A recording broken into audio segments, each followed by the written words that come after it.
They say winter is coming. We say Winterfest is coming. As is Christmas. And another wave of COVID, apparently. It's just also stressful, isn't it? Wouldn't it be nice if we could just sit back and relax? Just take, say, an hour just to put your feet up, lay back, and just let it all drift away. In fact, it'd be pretty good if we didn't have a time limit. Well, that's handy.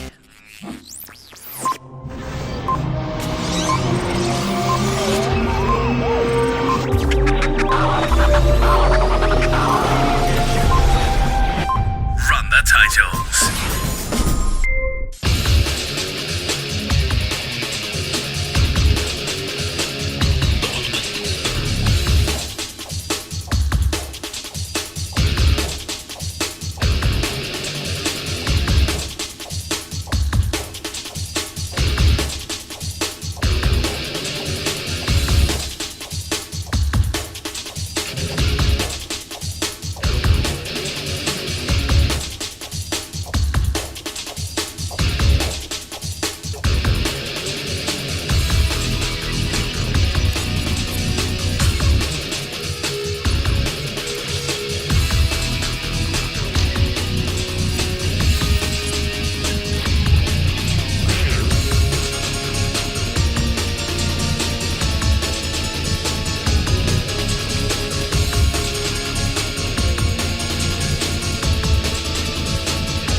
Yes, welcome to a special Radio Redux show, which is as long as it needs to be, frankly.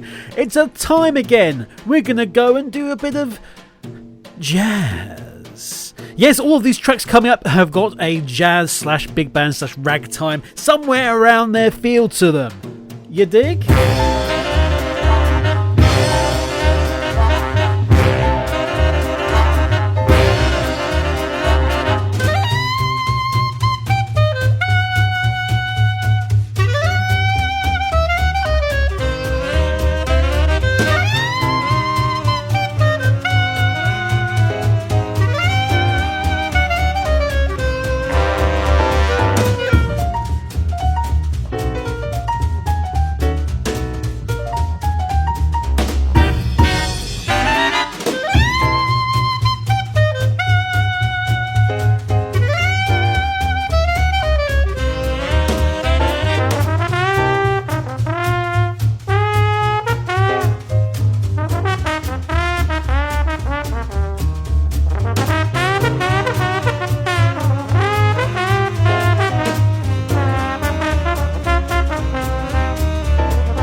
was something that I actually kept separate from when we had all those medical-related games in that little special show a while ago. I kept this one separate for this very purpose, because that is the main theme to the original Hospital Tycoon. And if that doesn't get your fingers snapping along to the rhythm, I don't know what will, frankly. Before that, I'm willing to bet a load of you for That's Cuphead.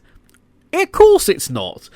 It's actually by Peter McConnell, and it's the track Casino Calavera for the game Grim Fandango. Yes, hello everybody, it is Kevin back once again with this show. I've been meaning to do, like I say, one of these jazz-type focused shows for a while. It's been on my little list of shows to do for, well, quite some time. I won't tell you exactly how long it has been on there, but it's been on there a while. An embarrassing length of time. A bit like how Season 9 of Radio Redux has gone on for an embarrassing length of time. But we're here with Radio Redux. Hello, how are you doing? There is no Rexy. She's gone. She's gone off on holiday. And good luck to her. But of course that leaves the field open for Radio Redux over the next however long it is I'm going to do this season 4. I feel like it's not going to be long, I can tell you that. But it does allow us to get in, like I say, a bunch more discussion, a bunch more music, because we aren't, we don't have to worry about Mixed Drive at the end of it. I know a load of you want to tune into Mixed Drive. I know, about 2 of you comment on this as it goes out live, as opposed live in inverted commas, compared to the sheer avalanche of discussion on Sega Mixer Drive. But never mind that. I'm afraid you'll just have to do with me as opposed to Rexy, who's very kindly been sorting out the playing of Radio Redux as it precedes her show. So, yes, but say all of these, bit of jazz, bit of big band, tiny bit of ragtime in there. Some swing, definitely some swing, but it's all that match of matches, that jazz feeling. Speaking about jazz feeling, Game Awards was on. Actually, let me rephrase that. Speaking of just disgusted feelings, Game Awards were on, and yes, well, I'll go through what was there during the course of the show, which will last, like I say, however long it is. I've got a playlist. I'm going to go through it, whatever happens. Okay, there's a whole heap of music coming up, including up next something from a Sega Genesis game I have never heard of, but I stumbled across it when looking for files one day, and I went, "Hey, that's nice and jazzy. I could use that."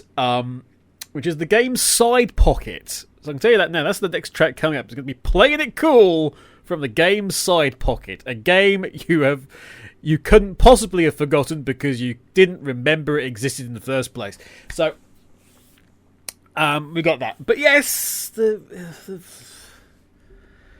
silly Game Awards were back, as stupid and cringy as they always bloody are. And I'll tell you, there was some stuff in there that genuinely interested me.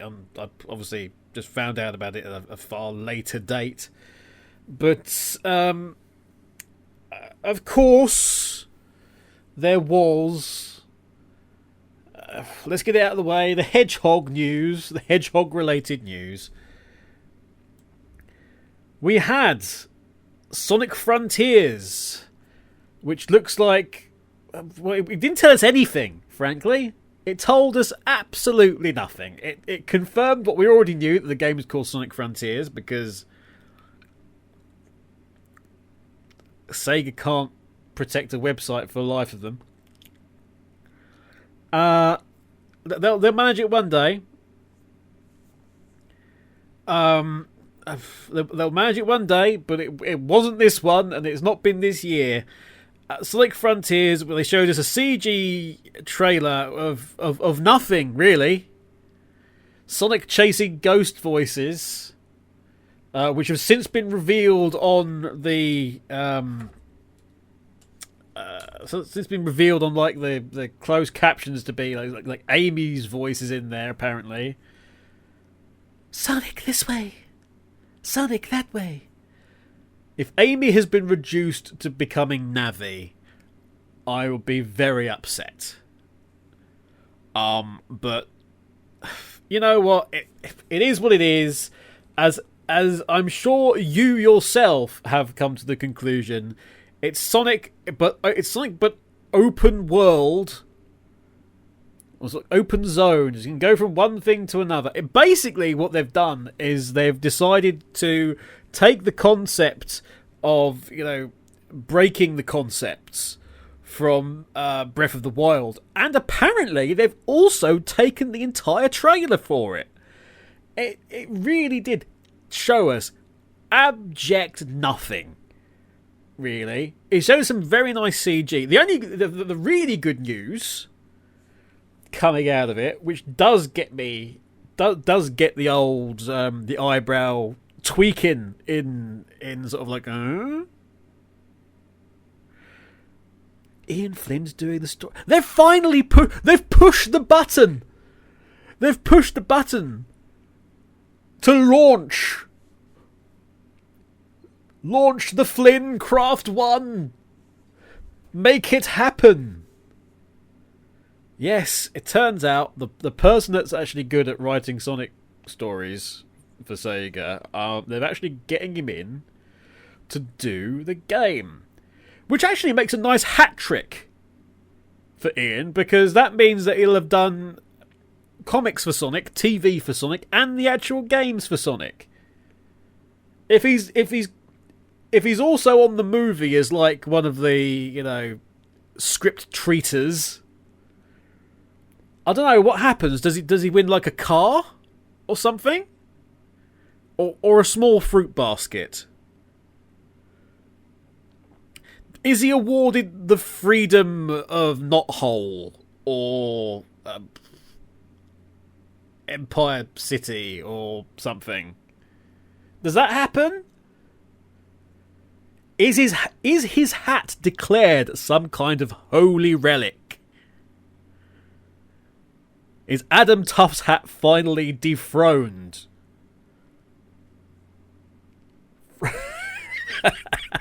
And Ian Flynn's hat put in its place? I don't know.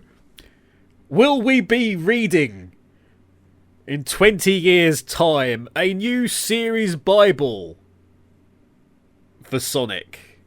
But it's an actual Bible. And here is the book of Tracy Yardley. Lo, did Ian come unto us, and delivered us from evil.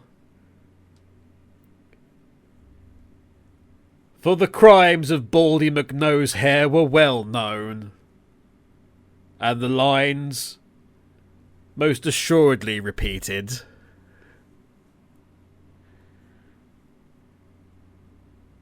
I don't know. I can only imagine how pissed a certain gentleman who cannot colour between the lines of his own drawings is feeling. And who cares about that? Right, anyway. So, there was that. There was that. Also, apparently there was a movie regarding Sonic, like I mentioned. I don't know. I've not seen it. And I've literally never wanted to. However, it's nice to see that Sonic the Hedgehog 2 movie will actually have more elements of Sonic the Hedgehog in it, as opposed to what it was apparently last time. I say this as a Jim Carrey fan. Not interested. But hey, what can you do? Yeah, but a bunch of references. It looks like we're getting more stuff. And Knuckles. We're getting Knuckles the Echidna. We knew this anyway. But yes, it turns out Idris Elba... How do you pronounce his name? I can't remember anymore. Anyway, yes, his goal, his well-researched goal, because apparently he did a whole bunch of research. His whole goal of making Knuckles not sound sexy, I'm sorry, failed miserably. Knuckles had 5 seconds in that trailer and came across as more of a threat, more of a stronger character than he has done at any point in the last 25 years. It turns out when you take the stupid away from Knuckles, he's a really competent character. So, wait till the 3rd movie before he's reduced to a bumbling idiot. But with one line, much credibility was given to Knuckles the Echidna. And yes, I'm sorry, but you failed. There was wet panties and trouser tents basically all over the internet.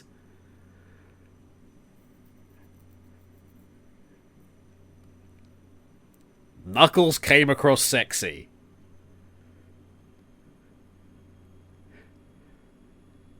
He just did. Anyway. Talking about sexy Sonic music, it's the music you love to hate, but also really love secretly.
That was Diggsyland by Jim Fowler, a track from Diggs' Nightcrawler. Before that we had Side Pocket and Playing It Cool, as I alluded to.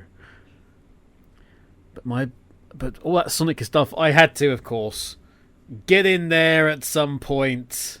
It had to be the Werehog's theme, the Werehog battle theme from Sonic Unleashed. When's it coming to PC? I don't know. Never. And if it does, it'll end up on the Epic Store first for some bloody stupid reason. Anyway, up next we had some Sonic, right? So let's have some Mario. We have from the group Hang On To Your Hat, a Super Mario 64 remix of Bob-omb Battlefield. After that, we go to the world of Capcom for some Phoenix Wright.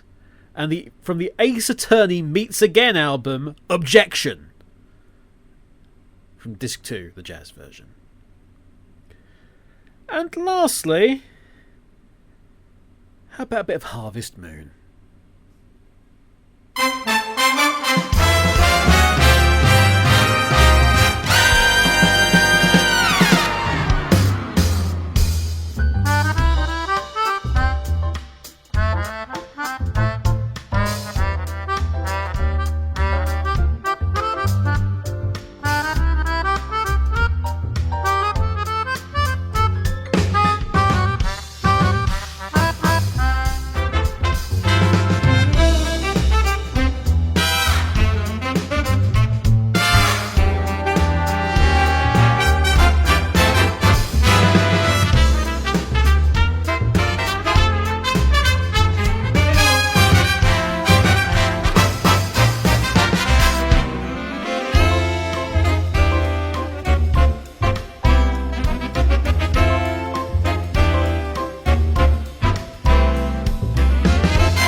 Years, bringing you the best in video game music. This is Radio Redux.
Once again, that was Hang Your Hat, or should I say Hang On To Your Hat, with Bob-omb Battlefield from Super Mario 64. Then we had an interpretation of Objection, and a jazzy interpretation of Objection from Phoenix Wright Ace Attorney, from Phoenix Wright Ace Attorney Meets Again. And then we had some Harvest Moon. From Harvest Moon, Another Wonderful Life, and the track Hangout Place for Grown-Ups. Radio Sega is very much a hangout place for grown-ups because we're all so old. Talking about the 1990s, it was 30 years ago. A third of your entire lives, if not more.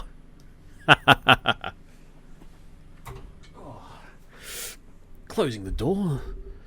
Washing machine's going like crazy downstairs. My goodness me. Anyway, speaking of, unnecessary laundry, let's get on to the various bits and pieces, the various pre-show announcements, shall we, for the Game Awards 2021, which, of course, did not have Activision Blizzard there after the ongoing scandal. Still had Ubisoft there, though. Anyway, so the pre-show announcements. These are all thanks to digitaltrends.com, by the way, who have summarised these in a fantastic fashion. Tunic, which is kind of like a Zelda-like game, that's coming on March 16th, apparently. Crowan is next playable character announced for King of Fighters 15. Texas Chainsaw Massacre is getting a multiplayer adaptation, which will no doubt then disappear into a legal minefield, just like the Friday the 13th one has. Then we've got Homeworld 3. That got a gameplay trailer. Apparently it's going to release about fourth quarter of 2022, which after COVID, you probably can expect it sort of June 2023, I'm guessing. The Expanse is getting a video adaptation from Telltale. Or what is currently Telltale, anyway. Then you've got Babylon's Fall. That had a trailer and revealed a March 3rd release date. Chivalry 2 getting new content, including a new map, weapons, and an extra special holiday event, which may or may not be soon. Owing to, that thing with the tree and the twinkly lights on it and the baby in the shed, or whatever it's called. Monster Hunter Rise Sunbreak is coming in the summer, appropriately enough. And yes, there's a new amiibo for it. Bad news. Bad news. The amiibos will never die. Good. We want to make more use of them. Thirsty Suitors was also revealed from the developers behind Falcon Age, if you remember that one. It's a narrative action-adventure game. If you like a bit of Wild West action, there's a Western action game called Evil West. Billy West's twin, who's up until this point been kept in the attic, locked away. No, it got its first gameplay trailer too. That's releasing 2022, unsurprisingly. There was a very interesting, I thought, 2D black and white action game which starred the Grim Reaper. No, it may not no relation to any other game that's previously been on this show. It's coming early access in March. It's called Have a Nice Death. Might be a bit of a sleeper, that one, I think. Indie game Planet of Luna got a new trailer that entirely focused on its original score. Well, good for you. And then we had, of course, again, you Sega mob will probably remember this, Persona 4 Area Ultimax. New fighting game coming out March 17th. It's Persona, so no interest. But I know, obviously, the you guys really like as many versions of Persona as possible, so getting an Ultimax version of Arena for Persona 4 is going to be great news. And we'll tide you over until Persona, whatever it is, 6? 6. Yeah. Anyway, those were those. We'll get on to some of the other stuff in a bit. More music first. And in fact, let's go into the world. I mean, with all this jazz and this, this slow and moody music, it's surprising we haven't had anything that was specifically relating to the world of the gumshoe. I mean, we technically have a gumshoe. We've got a gumshoe in Phoenix Wright Ace Attorney, obviously. But it's still just that's lawyers. That's not what we mean. We mean detectives pounding the beat, drinking coffee behind their office doors, while silhouettes of mysterious women can be seen through the glass. They're not sure what it is, but they reach into the drawer, and out of the drawer comes, well, it's a bottle of whiskey, normally, which then goes in the coffee. You were considering it was a gun. Of course it wasn't a gun. The detective only draws once they've been shot 4 times. It's something about the law. Anyway, we're going to go into, first of all, L.A. Noire. Naturally enough, the main theme of that. And then we did mention Telltale, didn't we, just now? So Telltale's did a little couple of seasons of a detective story. But this one is a dog and a rabbit.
On iTunes, Spotify, and Radio Sega, you're listening to Radio Redux.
Yes, of course. That was Telltale's Sam & Max Season 1 and the track The Office. So let's go into some of the other things that were announced during the shows. We had Lost Ark, which is a new action MMO from Amazon, coming to Steam on February 11th. Fancy. Final Fantasy VII Remake, Intergrade. It's finally coming to PC, going to the Epic Game Store. Of course it is! In just 4 days' time, the time of recording. Destiny 2 The Witch Queen. You've got to look at that. Slitterhead is a new horror game from the creators of Silent Hill. Nightingale. I expect Slitterhead to come to Dead by Daylight at some point as well. World survival crafting game Nightingale. That's on the way for Inflection Games. Lord of the Rings Gollum got a new trailer. Still no release date, and it's still delayed. The world's worst kept secret about PUBG is it's going free to play, and that's happening on January 12th. There was a trailer for Somerville, the DLC for Cuphead, The Delicious Last Course. Again, something else that's much delayed. June 30, if you can expect that. Warhammer Vermintide 2 DLC, Warrior Priest, that's already out. More Warhammer 40,000, Space Marine 2. That's coming to PC and all the current gen consoles, third-person shooter. Tchia, Tchia, that's coming spring of 2022. Supposedly. Forspoken is out May 24th. We got to see a bit more of Saints Row. It still does not look like Saints Row, and it still insists that it's going to be Saints Row. No, still very underwhelmed by it. Fall Guys Ultimate Knockout is getting some Nightmare Before Christmas skins, because of course it is. Tiny Tina's Wonderlands got a new trailer. As did Dokoev. As did Genshin Impact. Steel Rising, which is somewhat unsurprisingly a steampunk action game, that's out 2022 as well. Metal Hellsinger, which it says here is basically Doom as a rhythm game with a metal soundtrack. I think we've got one of those. It's called Beats Per Minute.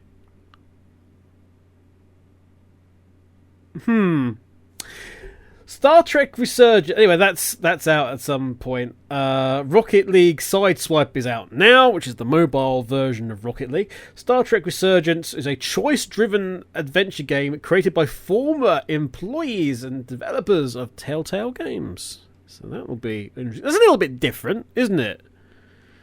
I could just assume that, just like every fourth decision is like, do you invoke the Prime Directive or not?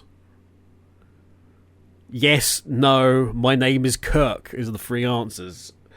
Rumbleverse is a new platform fighter a la Super Smash Bros. Because of course it is, and that's from Epic. Oh dear. Dying Light 2 Stay Human got another trailer. Fortnite got one for Season 3. Vampire the Masquerade Blood Hunt is the Battle Royale game, and that got a new trailer. Crossfire X got a new trailer too. That's out February 10th. 1.0 release for GTFO is out now, so check that out. Synced Off Planet has got a new trailer. That's unsurprisingly a sci-fi shooter. Arc Raiders is from Embark Studios, and that's also a sci-fi shooter, third-person sci-fi shooter. It's the debut game from Embark Studios. And one thing that was very interesting, I thought, when we got to see it, was The Matrix Awakens, a new interactive experience available now, PS5 and Xbox Series X/S, which sort of puts you into the original trilogy and looks... I mean, it's more of a showcase for, for the engine, for Unreal Engine, but my goodness, does it look good? It looks very, very good indeed. Lots of money was spent on this. You can tell. But frankly, What are the few things that really interested me? For whatever reason. Oh dear. We got onto all the various other things. Like the main event. All the main ones other than hedgehogs. We'll get onto that shortly. First, where's my list of tracks? We've got more things to do, right? So, how about I'll mention Final Fantasy, right? How about Final Fantasy VII Aerith's theme, but from the Square Enix Jazz album? That's up next. After which, it's one of the games and one of the soundtracks that inadvertently got me into this idea. I came across it as just part of one of those collections on YouTube that you listen to when you're trying to work. It is from the jazz album from Cities Skyline, and it's the Houston River Jazz Collective doing Northern Boulevard Jam. Those are your next two. You got Final Fantasy VII and Cities Skyline. Both jazz-related tracks. See you in a bit.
you can almost taste the smoke in the air from the jazz club, can't you? So what else was announced? Well, it turns out we're getting an Alan Wake sequel. Yes, true. Alan Wake is getting a sequel, well, a numerical sequel. We'll ignore the other thing that came out. But Alan Wake 2, it's coming in 2023, naturally. It's also doing a bit of a switch on it. It's not going to be an action game. It's actually going to be a survival horror game. So they're going to lean more into the spook aspect than anything. I think it might even be a little bit tiny more, maybe in the direction of Condemned. Actually, is what I was thinking. But yeah, should get some more creepy vibes with Alan. He's been having far too much fun living a life, apparently. So we've got to do something about him. Wonder Woman is getting her own game from Warner Brothers. We didn't know much about it other than, oh look, Wonder Woman is getting her own game. I mean, naturally, it's a license that hasn't really been explored that much. It's happening. Warner Brothers, they who knows with this one, frankly. Comic book games are such a mixed bag. Could be good, could be bad. Right. Star Wars is getting a video game as well, and we're journeying into the time of the High Republic for this particular one from Quantic Dream. That makes me excited. And it's called Star Wars Eclipse, and we knew absolutely nothing about it.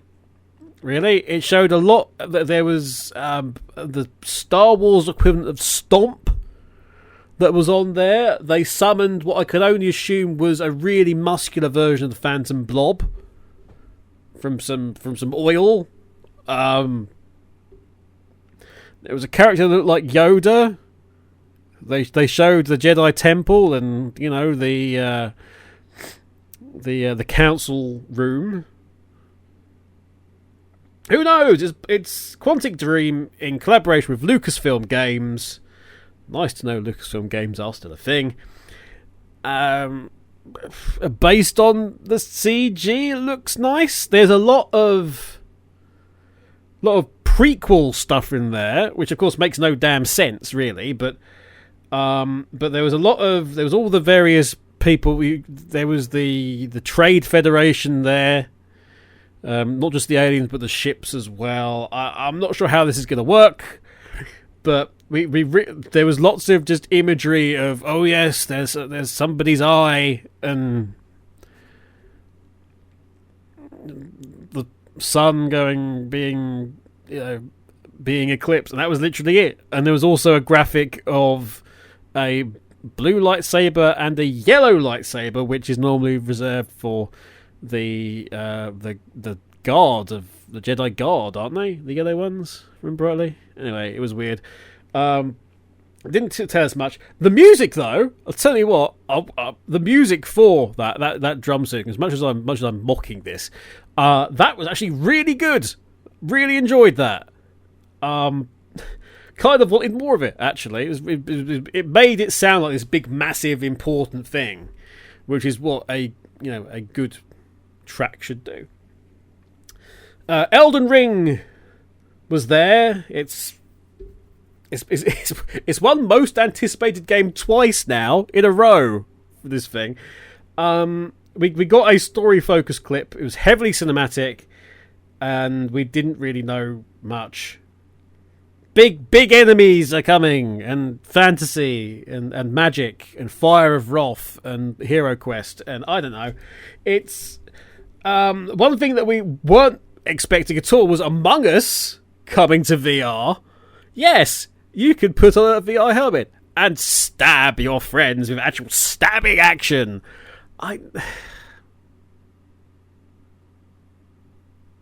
bless them for trying. Bless them for trying, but no. It's coming to PSVR. It's coming to the newly renamed MetaQuest 2. If you have an Oculus Quest 2, it's the same damn thing. And the Valve Index, which is, if you haven't, which is obviously the sequel to the Vive. Now, for those of you who really liked the Dune movie, good news. It's been 20 years, but you're finally getting another Dune video game. Dune Spice Wars. Shira Games are developing that. They're the ones behind Northgard. It's a strategy game. Lots of factions, lots of spice, maybe sugar, I don't know. But coming to PC, early access 2022. I'm guessing sooner rather than later. Makes no sense doing it unless you're going to sort of drag it out to the part 2 of the movie. Then, that needs to be made. Oh my goodness, we finally got some gameplay from Suicide Squad Kill the Justice League, which I am interested in. I am interested in this game, but you need to show me more. You need to show me more of actual gameplay. Yes, the Flash was in it, but we kind of know that. We've seen Flash in clips all the way up to this blooming event. It's coming in 2022. It's not coming to past gen consoles, only the current gen and PC. So, comic book game, who knows? It's leaning a bit into Injustice's domain, and I don't think it's doing that well at it at the minute. Hellblade, the Hellblade sequel. Yes, we finally got a trailer for that. It kicked off, actually, the show. And Hellblade 2 Senea's Saga, as is the full title, it's looks like Hellblade, and more of it. It's going to impress you. It's going to freak you the hell out. Will it have a really, really awesome piece of music in the credits that I love to bits? Hopefully. Hellblade is one of those games that really makes you think and takes you to places you don't necessarily want to go. So that is one that interests me. Horizon Forbidden West also got a trailer. There was also I missed this bit from everything, but there was also a live orchestra performance of one of the game's score. There's always one now, isn't there? There's always one instance. There's one game at the Game Awards where you'll get a full-on orchestral experience, and apparently that was Horizon Forbidden West. The Halo TV series, of course, made its debut, coming to Paramount Plus. I don't know. I will say that the bits I've seen from the campaign of the most recent Halo game have looked actually very impressive. I've liked that. I see what they're trying to do in terms of, doing they've effectively done a reset on everything with all the last games. You don't have to worry about them anymore.